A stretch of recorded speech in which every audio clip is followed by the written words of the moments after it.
Wonder how they'll do with the other glaring signs Mike points out. In the upstairs bedrooms, Mike spots grow up warning sign number 2, patches on every ceiling. Okay. This is round, okay? And that is, again, look at this, right across here. I'm going to check every room. Here's another round one right here. That hole is a 10 to 12 inch duct line. These are the lines they're going to run. Remember those aluminum vents from the police raid? They went right through the ceiling. Looks like the kind of hole they tried to patch up here. And here. And here. The ceiling in this room, I mean, it's so wavy. How, is it possible that's just what happens when a house is 18 years old? No. No. That's what. No, that's 16 inch on center, right? And to have that much of a dip right here and then continue those dips, and if you stand back, your eyes can see it, right? Oh, yeah. That says there was one hell of a lot of moisture, so much in this room that ceiling absorbed it. Back on hidden camera, will these 4 home inspectors catch these signs? I will just still call it typical minor cracks and imperfections. You can refinish it if you like. It's okay. It's just one nice job. But mostly it would be cosmetic. Hard to believe, they all fail to spot the second grow up warning sign. One inspector doesn't even look up. Another hole. What the hell? You had pipes running throughout this whole house. And that's not all. One home inspector boasts he's an engineer. I have my master's degree, yes. But when we check, he's not an engineer, and he's already been warned to stop lying about it. Total signs. The attic hatch is in the walk-in closet. And watch this. I'll put my money on it. I pull up this carpet, I'm going to see holes in the floor. Right down to the basement. And we do. They cut right through the floor.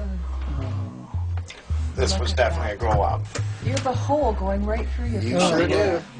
You sure do. And you have structural issues now.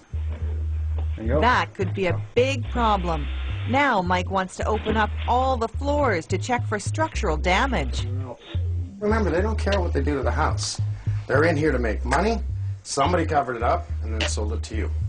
You know, I don't even need to see the attic, but let's see the attic. Here we go. And grow up warning sign number 3, mold in the attic. Oh, you got a lot of mold up here. You do have massive mold on the bottom side over here as well. Okay, you got problems.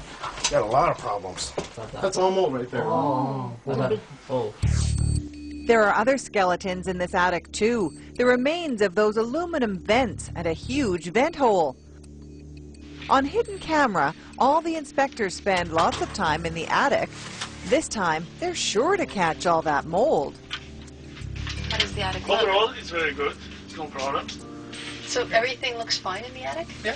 I just write down, insulation is still some area. 2 inspectors don't even notice the mold, and 2 others say not to worry. It's not exactly mold, but it's mildew. That's what they call it. The blackest one is, usually it is mold, but it's not a big deal. Yep, all 4 home inspectors miss every warning sign. The last time I saw something like this, we damn near gutted the whole house. As far as I'm concerned, every home inspector that came in here should have noticed what I saw. Real simple. Hey, boy. And all that mold, we bring in Frank Haverkate and his mold-sniffing dog to test the air quality. Every time this dog finds mold, he sits. So far, not so good.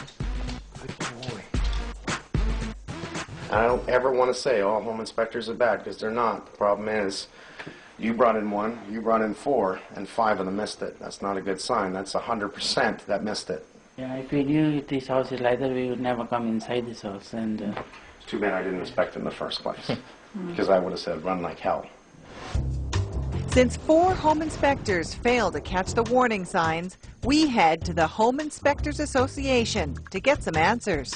Not one of them actually spotted that it was a grow-up of the 4. Wow.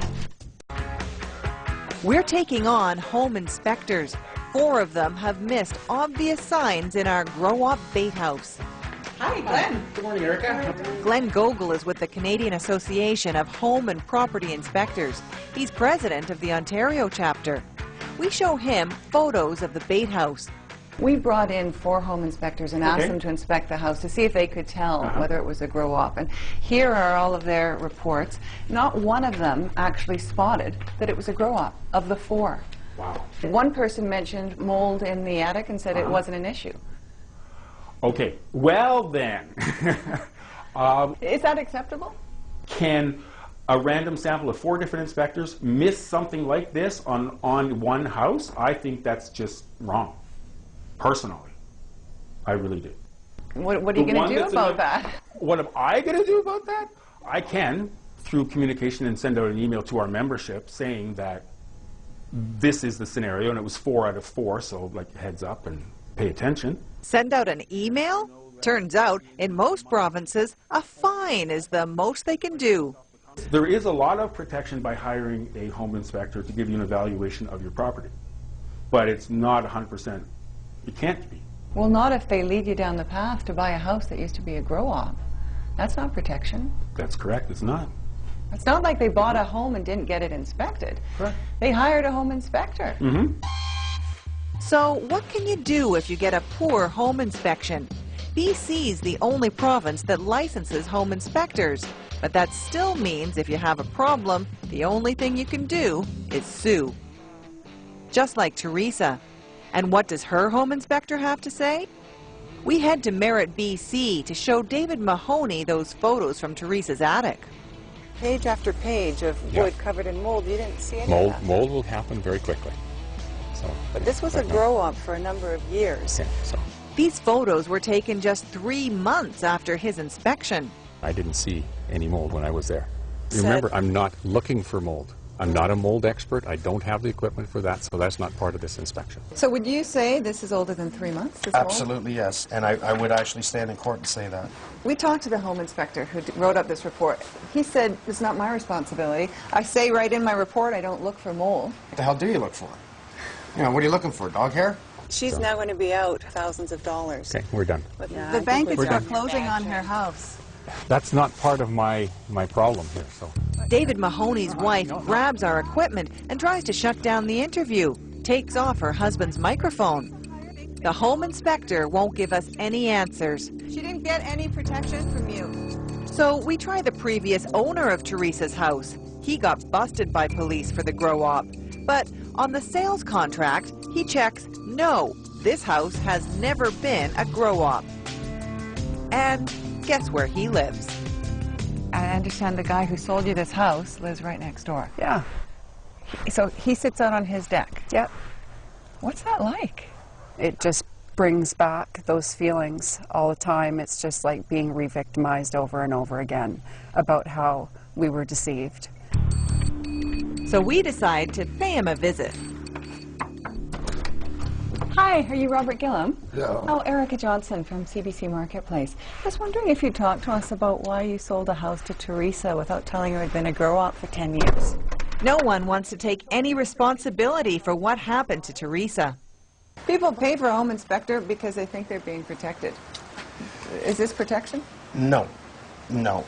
What did I just show you in this house? You found a grow-op. And was it obvious?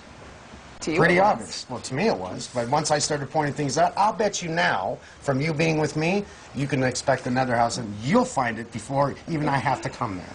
If there's such a big problem in Canada, why aren't home inspectors being trained how to identify them? Because you've never come here before to suggest it.